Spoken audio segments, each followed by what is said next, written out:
അന്യായം, സമകാലീനതയിലെ വേർതിരിവുകൾ. സാറേ, ഈ പോലീസ് ഏമാനി ഇപ്പൊ കക്കൂസിലാണ് ഡ്യൂട്ടി. അങ്കമാലിയിൽ ഒരു പോലീസ് ഏമാനൻ കക്കൂസിൽ കയറി വാതിലടച്ച്. ഈ വാതിൽ കൊട്ടി അടച്ചില്ലായിരുന്നെങ്കിൽ മറ്റ് 3 ശിഷ്യന്മാർക്കും, അതായത് ഈ പോലീസുകാർക്കും കക്കൂസിൽ തന്നെ ഡ്യൂട്ടി ആവട്ടെ. അങ്ങനെ ആയിരുന്നെങ്കിൽ ഇപ്പോഴില്ലേ ഈ പൊല്ലാപ്പ് ഒഴിവാക്കാമായിരുന്നു, അതായത് ഈ സസ്പെൻഷൻ ഒഴിവാക്കാമായിരുന്നു എന്ന്. ഇതെന്തൊരു ദാറ്റ കേസിപ്പാ. ഹരീഷ,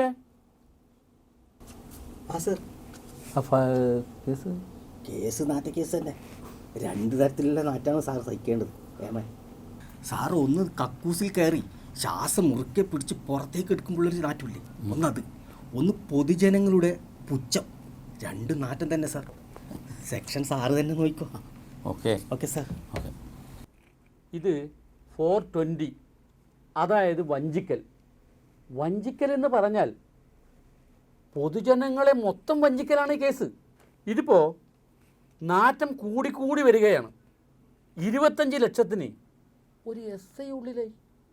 നോക്കണം ഈ പോലീസുകാരുടെ ഒരു ഗതികേട്. ഇനി കള്ളനും പോലീസുകാർക്കും ഗുണ്ടകൾക്കും ഒരേ യൂണിഫോം തന്നെ മതിയോ എന്നാണ് നോക്കേണ്ടത്. കാരണം പകലൊക്കെ ഇവർ വേറെ വേറെ ആണെങ്കിലും രാത്രി ആകുമ്പോൾ പൊറുതി എല്ലാവരും ഒരുമിച്ചാണ്. ഇതിനൊക്കെ എങ്ങനെ മറുപടി കൊടുക്കും? ഈ രാപ്പകലില്ലാതെ കഷ്ടപ്പെട്ട് പണിയെടുക്കുന്ന എത്ര നല്ല നല്ല ഉദ്യോഗസ്ഥന്മാർ നമുക്കുണ്ട്. ഒരു ബാലികയെ പിച്ചു ചിന്തിയ കാപാലികനെ കയ്യോടെ പിടികൂടിയില്ലേ? ഇങ്ങനെ എത്ര കേസുകൾ ഇവിടെ തെളിയിച്ചിട്ടുണ്ട്. അവരെ ജീവനും കുടുംബത്തിനും ഇവിടെ ആര് സംരക്ഷണം നൽകും? അവരവരുടെ യൂണിഫോമിൻ്റെ കളങ്കം വരുത്താൻ ഒരു കൂട്ടം മറ്റേ ഉദ്യോഗസ്ഥന്മാർ എല്ലാറ്റിനും അകത്താക്കണം. അല്ല, ഇതിപ്പോൾ എല്ലാ വകുപ്പിലും കാണും. ഇത്തരത്തിലുള്ള കൂട്ടങ്കലക്കികൾ കാപ്പ ചുമത്തി വിലങ്ങ് വെക്കേണ്ടവൻ്റെ വിരുന്നിന് പോകുന്നു ഇതേ വകുപ്പിലുള്ള ഉദ്യോഗസ്ഥൻ. എന്തൊരു ഗതികേട്.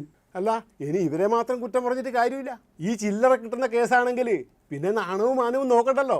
നിരപരാധിയായ ശാസ്ത്രജ്ഞൻ നമ്മുടെ നമ്പി നാരായണനെ പണ്ട് ഒറ്റി എന്ന് പറഞ്ഞ് ഭരണം തെറിപ്പിച്ച് ഭരണം തിരിച്ചവരാണ് ഇവിടെ ഉള്ളവർ. എന്നാൽ യഥാർത്ഥത്തിൽ കള്ളന് കഞ്ഞി വെക്കാനാണ് ഇവിടെ തിരക്ക്. അങ്ങനെ പറയരുത്. സർവീസിൽ നിന്നും വിരമിക്കുന്നത് കൊണ്ട് നിയമത്തിൻ്റെ ചില ഊടാവഴികൾ നോക്കി ഈ ഏമാനി ചെറിയൊരു പരിരക്ഷ നൽകിയത്. അല്ലാതെ കള്ളന് കഞ്ഞി വെക്കുന്നതിന് കൂട്ടുനിന്നതല്ല. അല്ലാതെ നിങ്ങൾ പറയുന്നത് പോലെ കള്ളന് കഞ്ഞി വെക്കാൻ ഞങ്ങൾ കൂട്ടു നിൽക്കില്ല. കള്ളൻ കപ്പലിലല്ല, മുക്കത്താണ്.